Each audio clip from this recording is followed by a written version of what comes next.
Ichi video hin vi hozo si avelin na bon chawe ni khopa pathinin damna ai pikit in awa chele te ho avela hin sadok ki theidinga hin na damna ai pis in pathin chu avel velin lopi na changhan lang loi le gul ho akuna la hung ki dei than chu pathin lopi na dinga aban bana ka hin sa do de hin tin ting de mun chong choma sopi ulanau nu lapa noi le gul hon jong ngai lu na nei ta in pakai menin la hi dei hlan hin bol pi jiwin ti an angwa tim na ka hin he tu hin ungai ning to thangen asa leisi na khulzin bo ka hi tela cho pathin lo pi na dingin hin sa do kit ninge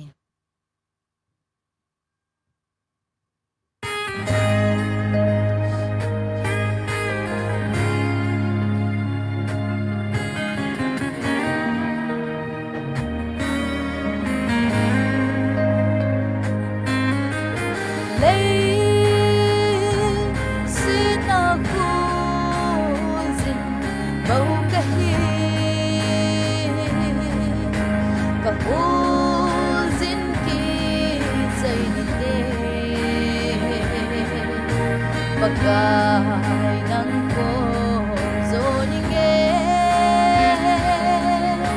Bagay nilin sumpiin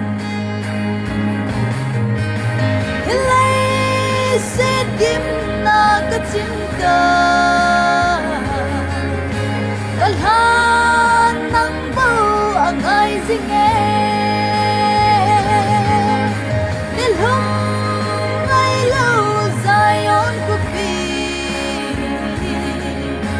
Kalhagawin ang ay zinge O iti legarong dedem O iti namerutalim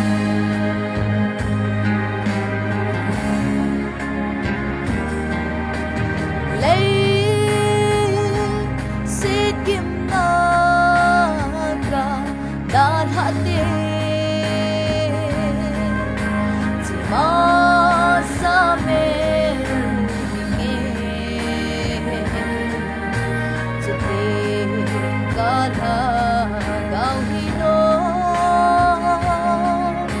indeng kante pakoma hilai sedim na kecinta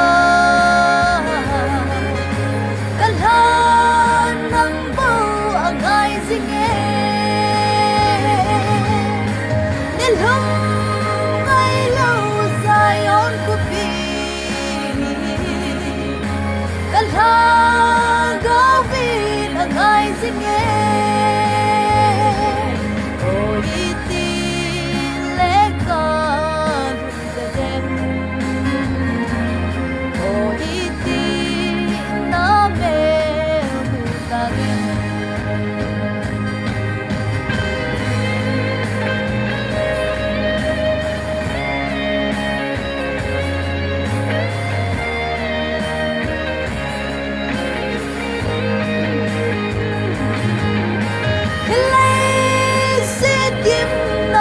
cinta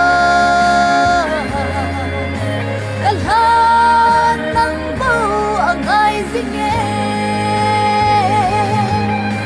nilhum ay lau zayon kupi kalhagawin ang ay zinge